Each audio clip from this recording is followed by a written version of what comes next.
할렐루야, 복된 아침입니다. 새 찬송가 284장 오랫동안 모든 죄 가운데 빠져 함께 찬양하시면서 10월 5일 목요일 가정에서 드리는 새벽 예배를 시작하겠습니다.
세상 근심 구름 간 곳 없어지니 하나님의 빛이 영화롭도다. 주의 그 사랑 한량없도다. 찬송할지어다 예수의 이름으로. 주의 그 사랑 한량없도다. 찬송할지어다 예수의 이름으로.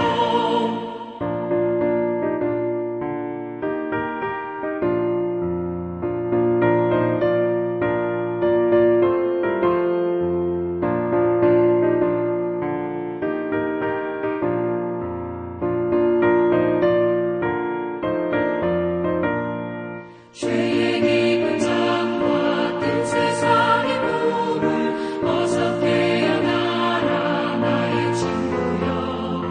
은혜 받은 날과 구원 얻을 때가 지금 온 세상에 선포되었네.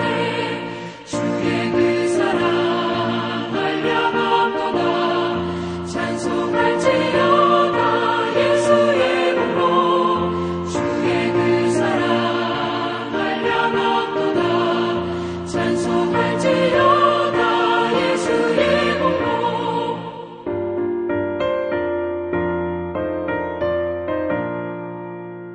시월 한 달은 영적인 각성과 부흥을 위해 함께 기도합니다.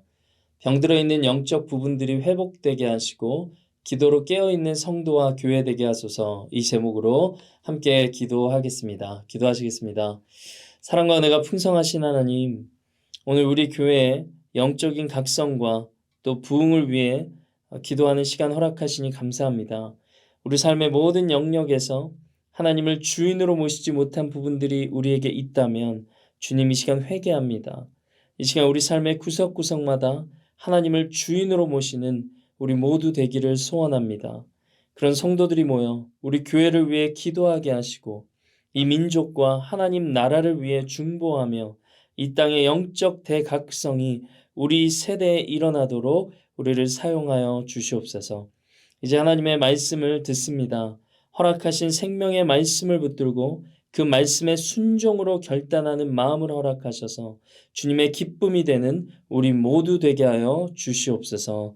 감사드립니다. 예수님의 이름으로 기도드립니다. 아멘. 네, 오늘 주시는 하나님의 말씀은 민수기 16장 12절에서 24절까지의 말씀입니다. 우리 한 목소리로 읽겠습니다. 모세가 엘리압의 아들 다단과 아비람을 부르러 사람을 보냈더니 그들이 이르되 우리는 올라가지 않겠노라. 내가 우리를 적과 꿀이 흐르는 땅에서 이끌어내어 광야에서 죽이려 함이 어찌 작은 일이기에 오히려 스스로 우리 위에 왕이 되려 하느냐.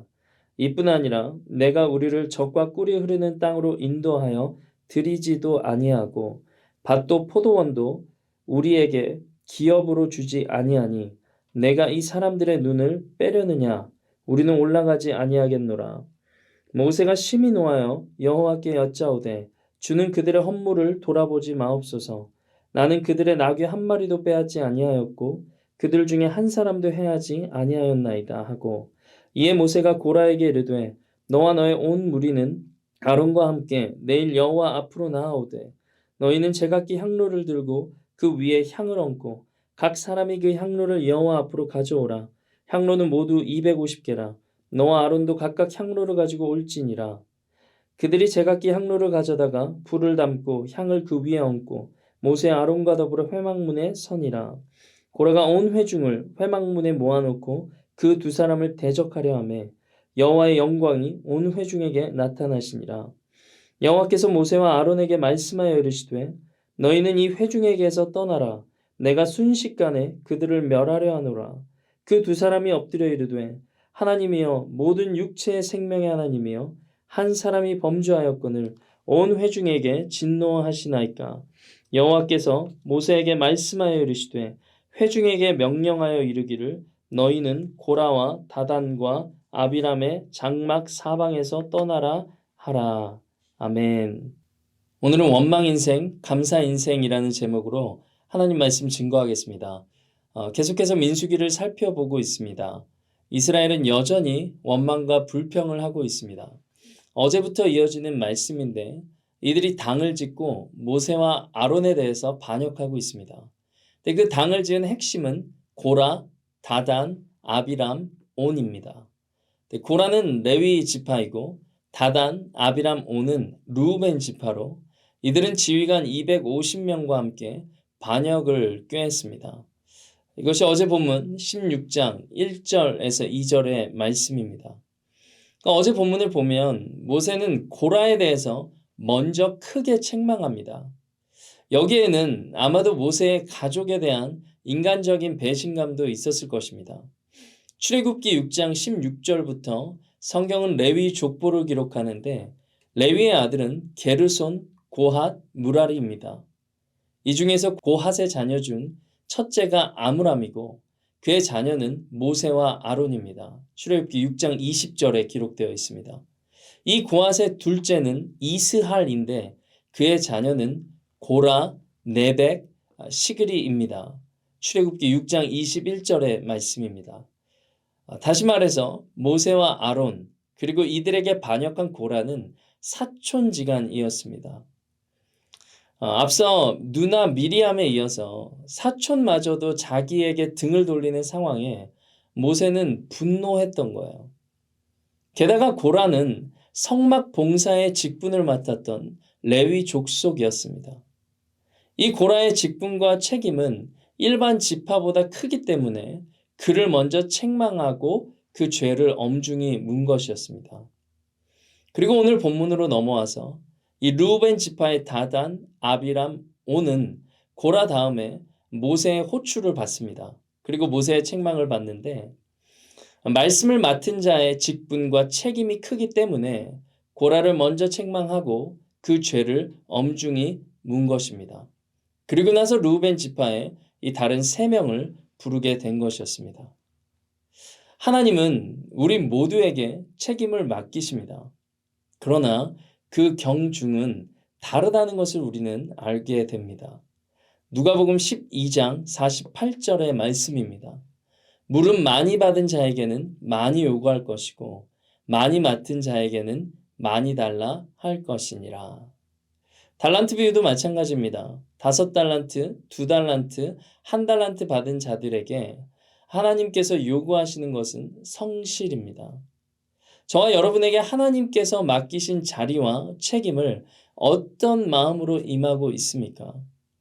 인생의 마지막 때에 주님 주신 사명을 성실하게 잘 감당했다고 말씀드릴 수 있겠습니까? 고린도전서 10장 12절 말씀에 선줄로 생각하는 자 넘어질까 조심하라 이렇게 말씀하고 있습니다. 우리 모두 늘 겸손하게 그리고 성실하게 주님이 주신 직분을 잘 감당하는 모두 되시기를 바랍니다. 오늘 보면 13절 이제 보면 다단과 아비람이 모세가 보낸 사람에게 이렇게 말을 전하고 있습니다. 너가 우리를 적과 꿀이 흐르는 땅에서 이끌어내어 광야에서 죽이려 함이 어찌 작은 일이냐. 그런데 여기서 이들이 쓰는 단어가 뭔가 좀 이상합니다. 이들은 적과 꿀이 흐르는 땅을 가나안이라고 말하지 않고 지금 이 말씀에서 애굽을 지칭하고 있습니다. 왜 그럴까요? 그만큼 사람은 망각의 동물이기 때문입니다. 자신들이 애굽에서 어떤 처지였고 어떤 고생을 겪었고 하나님께 어떤 기도를 드렸는지를 까마득히 잊었습니다.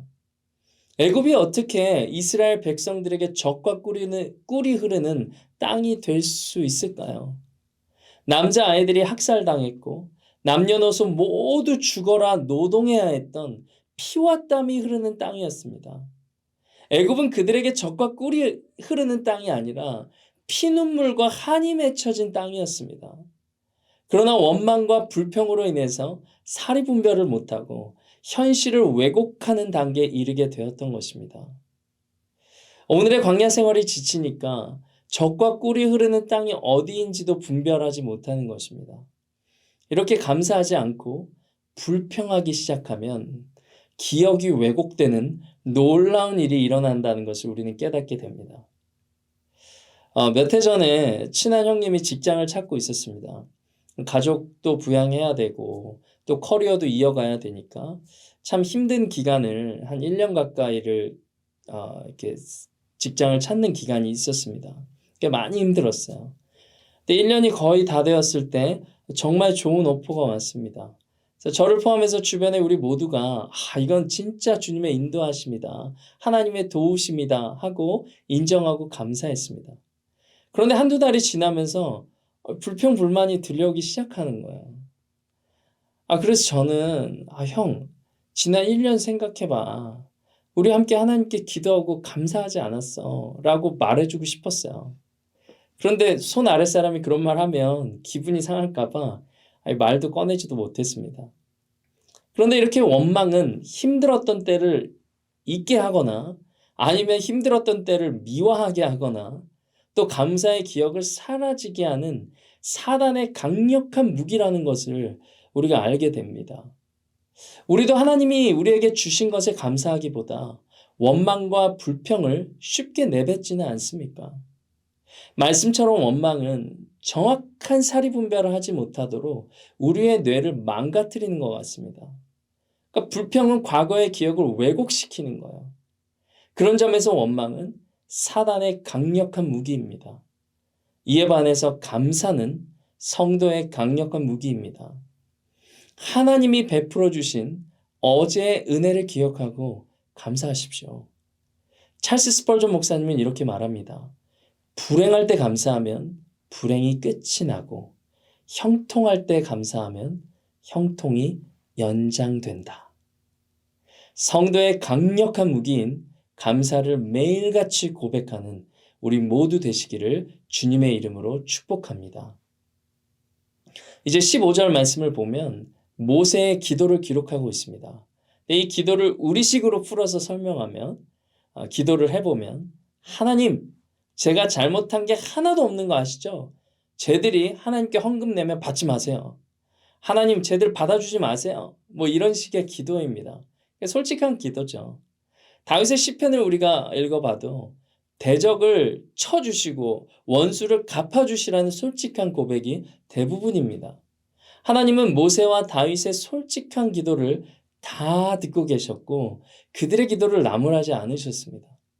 우리의 기도도 이렇게 솔직해야 한다고 생각합니다. 하나님 앞에서 체면 차리고 점잔을 빼는 기도가 아니라 솔직한 기도로 나아가도 된다는 거예요. 그런데 여기서 모세의 위대한 점을 발견할 수 있습니다.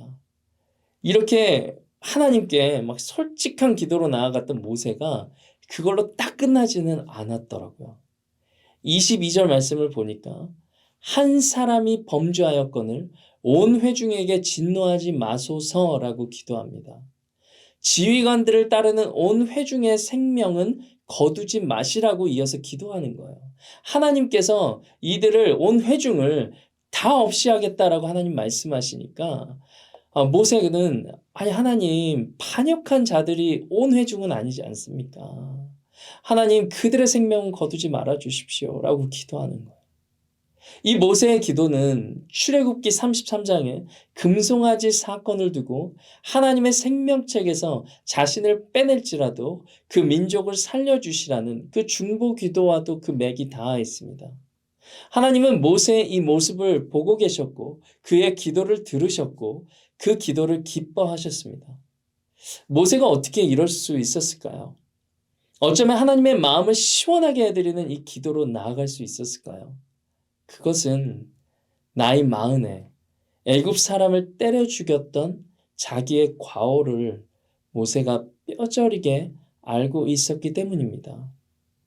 하나님의 타이밍보다 앞섰던 실수, 하나님의 방법보다 자신의 방법을 택했던 그때 자신의 실수를 기억하고 있었던 것입니다.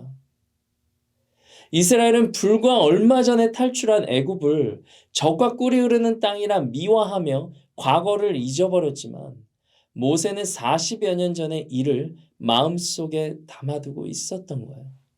자기 죄를 깨달았고 하나님이 없이는 아무런 존재가 아님을 처절히 깨닫고 있었습니다.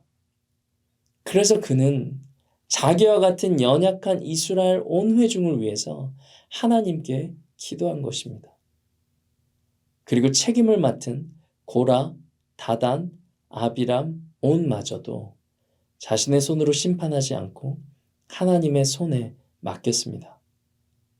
오늘 우리도 마찬가지입니다. 과거의 죄와 실수는 절대로 미화하거나 망각해야 할 것이 아닙니다. 그것은 오늘 나의 연약함을 보게 하는 것이고 오늘 하나님을 붙드는 존재인 것을 기억하십시오. 그리고 나와 같이 다른 지체도 연약하다는 것을 인정하고 하나님께 중보하는 자가 되어야 합니다. 이것이 하나님 아버지의 마음입니다. 오늘 우리 곁에 있는 지체들, 마음에 들지 않는 이들을 위해서도 기도하는 자가 되기를 원합니다. 나를 괴롭히는 이들, 불편하게 만드는 이들이 있다면 솔직하게 하나님께 기도하십시오. 그러나 모세의 기도와 같이 그들을 위해 또한 중보할 수 있는 그런 자들이 되기를 원합니다. 우리도 그들과 같이 연약하고 실수 많은 죄인임을 인정하고 먼저 엎드려 기도하는 그런 중보자 되기를 주님의 이름으로 축복합니다. 그런 우리를 하나님은 기쁘게 여기시고 모세와 같이 한 가정을 또 교회를 나라와 민족을 이끄는 하나님 나라의 대리인으로 우리를 사용하실 줄로 믿습니다. 말씀 맺겠습니다. 하나님은 많이 받은 자에게 많은 것을 요구하십니다. 말씀을 맡은 자로 하나님 주신 사명을 각자가 성실하게 감당하는 모두 되시기를 바랍니다. 원망은 사단의 강력한 무기입니다. 그러나 감사는 성도의 강력한 무기입니다. 과거의 은혜로 오늘을 감사하며 살아가는 우리 모두 되시기를 바랍니다. 마지막으로 하나님은 솔직한 기도를 기뻐하십니다. 동시에 한 사람을 아버지의 마음으로 품는 기도자를 찾고 계십니다. 하나님의 마음으로 주변의 이웃을 위해 중보할 줄 아는 우리 모두 되시기를 바랍니다. 말씀 들은 곳 놓고 함께 기도하겠습니다. 사랑과 은혜가 풍성하신 하나님, 우리로 말씀이 들려지고 말씀을 따라 살기로 결단하는 마음을 허락하시니 감사합니다. 많이 받은 자에게 많은 것을 요구하신다고 말씀하셨는데 하나님이 주신 우리 각자의 사명과 책임을 성실하게 감당하는 자들 되게 하여 주시옵소서. 원망과 불평이 아니라 감사할 줄 아는 자들 되게 하시고 이 땅에서 하나님이 허락하시는 형통의 인생을 살게 하여 주시옵소서. 무엇보다 하나님 앞에 솔직한 기도로 나아가게 하시고 우리 주변의 사람들을 위해 중보하는 자들이 되게 하여 하나님의 마음을 시원케 해드리는 자들 되게 하여 주시옵소서. 감사드립니다. 예수님의 이름으로 기도드립니다. 아멘. 네, 이제 갖고 계신 기도 제목들 위해서 계속해서 기도하며 나아가겠습니다. 복된 하루 되시기를 바랍니다.